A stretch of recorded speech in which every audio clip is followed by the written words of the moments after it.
Biolit, enlighten, uncover, integrate, because life is never separate from knowledge. Troy, retold by Bill Bowler. Chapter 1. This child must die. Everything begins when Priam is the king of Troy, and Hecuba is his queen. At first, things go well for them. They have a daughter, Cassandra, and later, a son, Hector.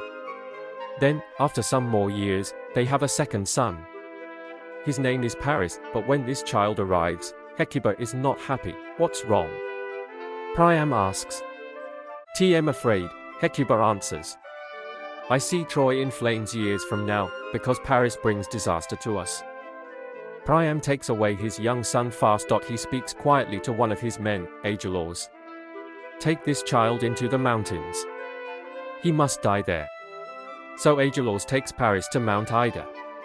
"But he cannot kill the young boy there. You can live here with me and help with the sheep when you're older," Agelaus says. He gives the child to one of the women in his country house.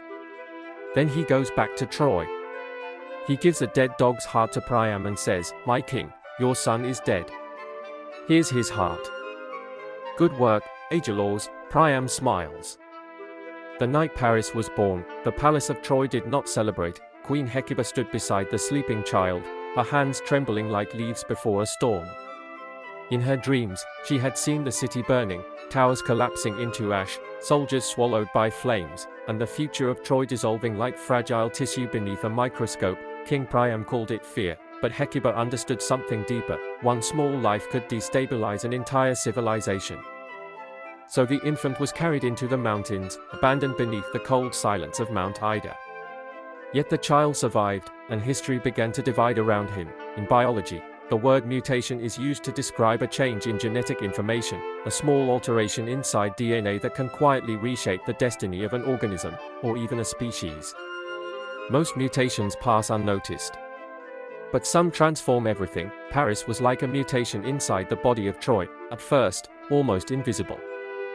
Then irreversible. Ancient literature often understands biology before science gives it terminology. A kingdom, like an organism, can appear strong while hidden changes grow silently within it, and sometimes, destruction begins not with armies, but with a single birth. BioSlink's Academy, where biology, language, and human stories evolve together.